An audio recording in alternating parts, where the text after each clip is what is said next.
Bonjour à toutes et à tous. Aujourd'hui, dans la rubrique Si on en parlait, nous allons aborder le thème politique et foi en Dieu, compatible ou pas.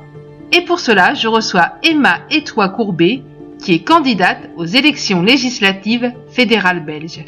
Bonjour Emma. Bonjour Corinne, bonjour chère auditrice et chers auditeurs. Bienvenue dans notre rubrique Si on en parlait de Gospel Mag. Je suis très ravie d'être parmi vous aujourd'hui et c'est un honneur pour moi d'être invitée par le ministère Ézéchiel 37. D'ailleurs, j'étais très ravie lorsque j'ai lu l'invitation de Corinne. Ça m'a fait vraiment plaisir et j'étais toute excitée et tout ça. C'est génial et je prie que l'Éternel continue à vous bénir richement dans votre ministère et que ce ministère puisse continuer de gloire en gloire avec Christ, continuer de gloire en gloire à œuvrer pour l'avancement du royaume de Dieu sur terre et que l'Éternel bénisse aussi tous ces auditeurs, auditrices fidèles à Gospel Mag, fidèles à ce ministère. Vraiment qu'il vous donne des outils, encore plus d'outils pour pouvoir propager la parole de Dieu ici-bas. Alors dis-nous, qui est Emma Étoile-Courbet ? Qui je suis ? C'est pas une question évidente parce que on n'aime pas trop parler de soi. On préfère que ça soit quelqu'un d'autre qui parle de nous. Mais en toute authenticité, je vais essayer de répondre. Emma Étoile, c'est une dame de 38 ans. J'aurai bientôt 39 dans 2 semaines. Je suis mariée, j'ai un enfant, mon mari s'appelle Franck Courbet. Je suis belgo-congolaise, donc je suis d'origine congolaise, de nationalité belge. Je vis en Belgique, plus précisément en région wallonne. Donc pour contextualiser, pour ceux qui ne savent pas, je suis dans la partie francophone de la Belgique, plus précisément dans la ville de La Louvière, où je m'épanouis, voilà. Nous avons une fille de 4 ans qui s'appelle Yael. C'est vraiment une boule d'énergie et une vraie bénédiction de la part du Seigneur. Qu'est-ce que je fais dans la vie ? Je suis prof, donc au lycée, les classes de 5e, 6e et 7e secondaire. L'équivalent en France, pour mes amis français, ce sont les classes de première et terminale. Et j'ai également donné cours en institut supérieur pour les bac plus 3. Où j'ai pu donner des cours sur la gestion publique, les finances publiques. Bref, mon domaine de prédilection, c'est tout ce qui concerne l'économie, la comptabilité, le management, la gestion, voilà. Je suis plus assise dans ce domaine-là. Mes hobbies, mes centres d'intérêt, j'en ai énormément, donc je ne saurais pas les énumérer là. J'aime aussi tout ce qui est lié à la question de la femme au sein de l'Église, de la femme dans la société, sa place dans la société. Raison pour laquelle je suis membre d'une ASBL, d'une association à but non lucratif ici en Belgique qui s'appelle Brussels Women Conference. C'est une association qui aide à l'épanouissement de la femme, quoi. La femme, chaque année, nous faisons une conférence autour d'un thème précis et ce thème-là a pour but de faire valoir la femme, de l'épanouir, de l'aider à s'épanouir dans l'église, dans la société. On aborde tous les thèmes qu'on peut aborder, tous les thèmes possibles. Et dans la même lancée, je suis une des coordinatrices du département des femmes dans mon église. Par l'inspiration du Seigneur, j'ai instauré les petits déjeuners entre elles. Donc, entre elles, c'est le groupe des femmes de mon assemblée. Le but, c'est de nous retrouver au féminin, de nous retrouver entre sœurs de l'Église. Et il y a même d'autres femmes qui peuvent se joindre à nous, des femmes extérieures de l'Église. Et le but, c'est de se retrouver, de partager nos combats, nos victoires. On se retrouve une fois par mois autour d'un bon petit déjeuner dans les locaux de mon église et tout. Et vraiment, ce sont des moments rafraîchissants et ce sont des moments que j'aime beaucoup. Donc ça fait partie de mes centres d'intérêt. Donc tu es chrétienne engagée, mais aussi engagée en politique. Oui, sans langue de bois, je suis une chrétienne engagée. Ma vie tourne autour du Seigneur. Ce ne sont pas que des mots ou des paroles en l'air, c'est vraiment quelque chose que je vis quotidiennement. Je le dois beaucoup à ma maman parce que ma maman était une fervente dans la prière et elle nous a élevés, mes frères et moi, mes frères et sœurs, dans ce respect de la parole, dans ce respect du Seigneur.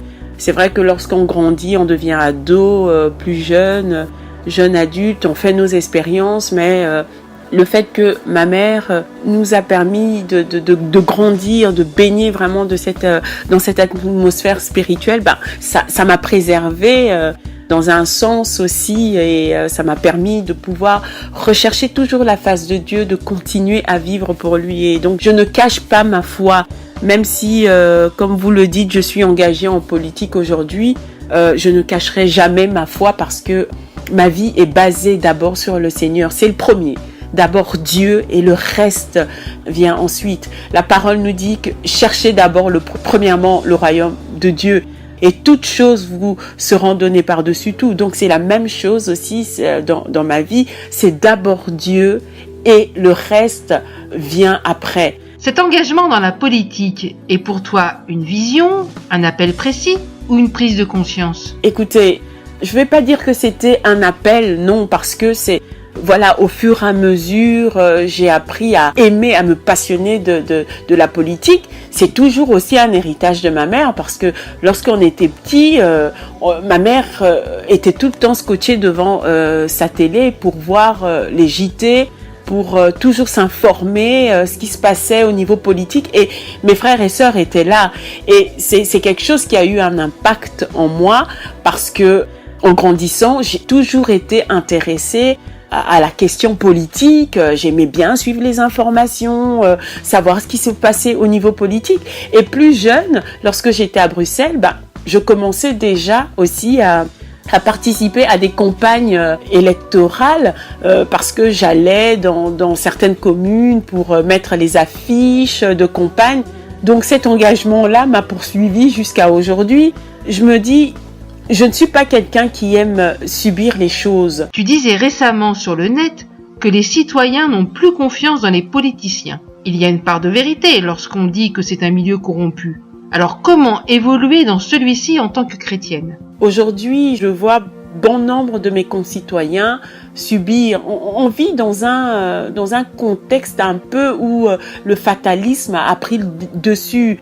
Effectivement, lorsque je rencontre les gens dans la rue, on nous dit, voilà, oui, on est désabusé, le politique ment, les promesses ne sont pas tenues, oh, la politique, il faut pas le faire. Et même au sein de l'Église, il y a des gens qui découragent ceux qui veulent s'engager en politique.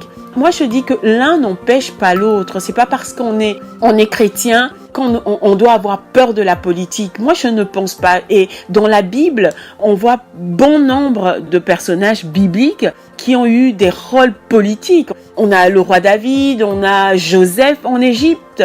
Grâce à la présence de Joseph en Égypte, ils ont pu résister à la famine. Dieu a utilisé bon nombre de personnes pour pouvoir percer au niveau politique. C'est peut-être pas la politique d'aujourd'hui, mais c'était des hommes choisis par Dieu pour pouvoir être dans la sphère politique. On a Daniel et ses compagnons. Ils étaient là, ils étaient sages, c'était même les conseillers du roi. Voilà, ce ne sont pas des rôles anodins que l'on retrouve dans la Bible. Ce sont des rôles qui étaient très importants à l'époque et qui sont toujours très importants aujourd'hui. Dans Jérémie 29:7, la parole nous dit « Recherchez le bien-être de la ville où je vous ai exilé et intercédé auprès de l'Éternel en sa faveur, parce que votre propre bien-être est lié au sien. » Donc, même la Bible nous fait comprendre que notre bien-être est lié au bien-être de la cité, est lié au bien-être de l'endroit où nous vivons. Donc, au lieu de rester subir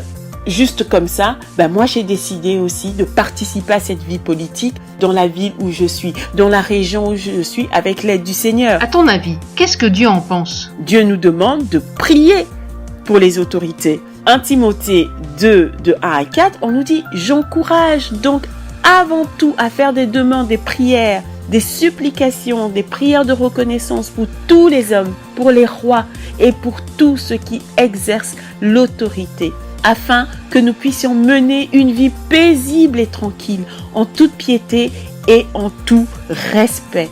Voilà ce qui est bon et agréable devant Dieu notre Sauveur, lui qui désire que tous les hommes soient sauvés et parviennent à la connaissance de la vérité. » Et les réactions dans l'Église? Aujourd'hui, je rencontre bon nombre de mes frères et sœurs dans le Seigneur qui disent « Voilà, faire de la politique, c'est pas bon. » Mais la Bible nous dit le contraire. lorsque la Bible dit de prier pour les autorités, mais les autorités appartiennent à la sphère politique. Et pourquoi l'Éternel nous demande de le faire? C'est très important parce que nous devons vivre dans la paix et la tranquillité. Mais pour cela, il faudrait aussi qu'il y ait une génération de croyants, une génération de chrétiens qui se lèvent. Aujourd'hui, on retrouve les chrétiens dans plusieurs sphères de la société. Et c'est très important parce que nous devons avoir un impact positif dans ces sphères sociétales. Donc, je dis, il est tout à fait normal de voir si on trouve un pasteur qui est conseiller municipal quelque part dans une ville, mais ça aurait un impact positif parce que ce pasteur craint le Seigneur. Et il y aura peut-être certaines lois qui ne seront pas votées, des lois en défaveur du monde chrétien, en défaveur des croyants. Aujourd'hui, on a chassé Dieu de la société, on a chassé Dieu de nos écoles. Il y a plusieurs lois qui sont aujourd'hui votées en notre défaveur. Mais imaginez-vous s'il y avait plein de croyants au Parlement, dans des sphères décisionnelles politiques de nos pays. Mais plusieurs choses positives verront le jour. Il ne faut pas être timide. Moi, je pense qu'un chrétien, bien sûr, il doit avoir peut-être l'appel du Seigneur et il doit avoir cette vision-là, parce que tout le monde ne peut pas faire la politique. Comme tout le monde ne peut pas être médecin, mais il faut qu'il y ait des médecins chrétiens, il faut qu'il y ait des pharmaciens chrétiens pour avoir un impact au niveau des sociétés pharmaceutiques. Il faut qu'il y ait des chrétiens dans les écoles. Moi, je sais que dans mon école, je suis persuadée que j'ai un impact positif dans la vie de mes élèves. Je prie pour mes élèves parce que je suis vraiment dans cet amour fraternel vis-à-vis de leurs parents et même d'eux-mêmes. Je m'engage réellement à travailler pour leur bien, pour qu'ils soient des hommes, des citoyens valables dans nos pays. Et au niveau de ton parti? Une anecdote, lorsque je suis rentrée dans la section locale de mon parti, mon mari et moi, une des premières choses qu'on a dit, voilà, nous on est chrétiens, on préfère le dire d'emblée, on préfère le dire dès la première réunion. On veut pas cacher notre foi. On trouvait que c'était un détail important et on trouvait que il fallait que ça soit dit pour que le témoignage aussi puisse être un témoignage vivant, authentique et sincère. Donc, ma foi ne m'empêche pas de m'engager en politique. Au contraire, lorsque Dieu dit de prier pour les autorités, c'est grâce à cette foi-là que j'arrive à prier pour ceux qui nous dirigent. Et c'est aussi grâce à cette foi que j'arrive à prouver mon engagement citoyen.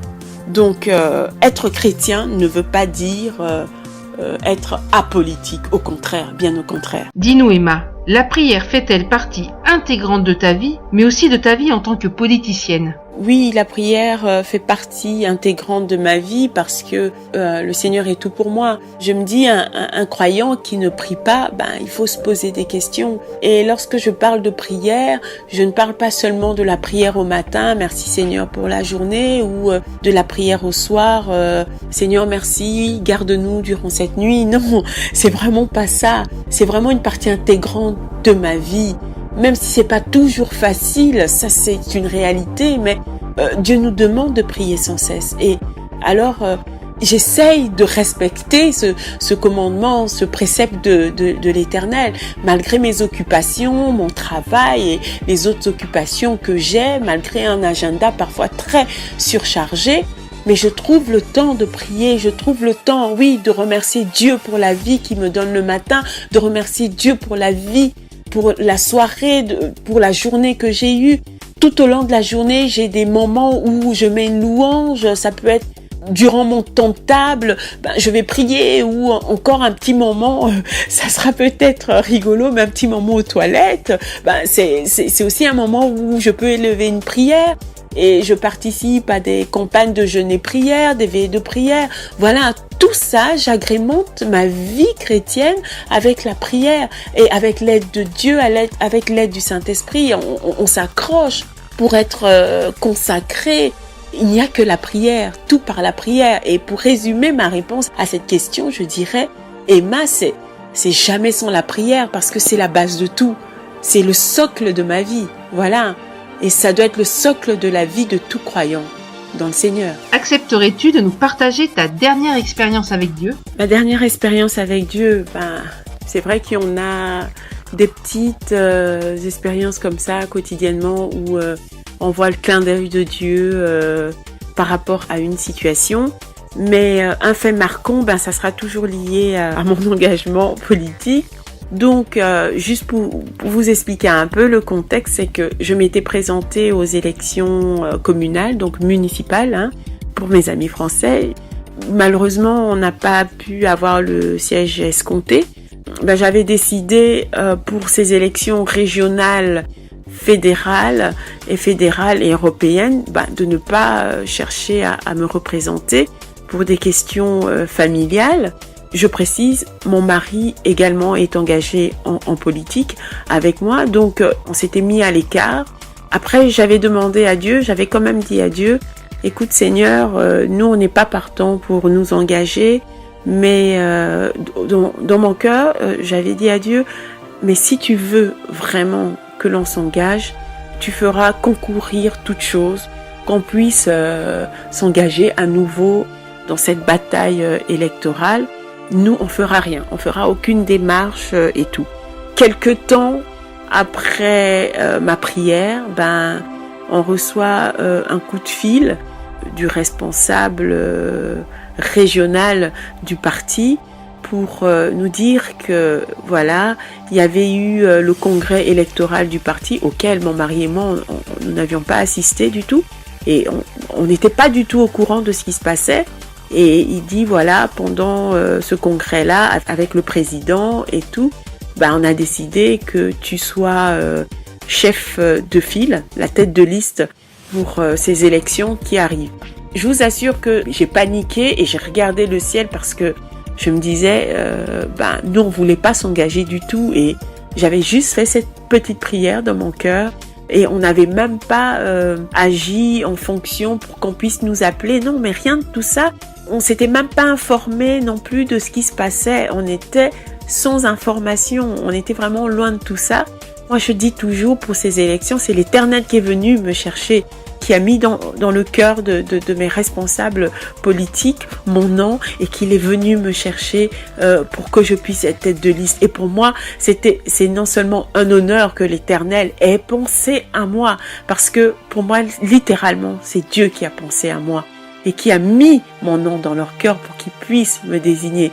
À ce moment-là, il était difficile pour moi de dire non, parce que j'avais fait cette prière à Dieu et que le Seigneur a fait concourir toutes choses pour que je puisse me présenter aujourd'hui.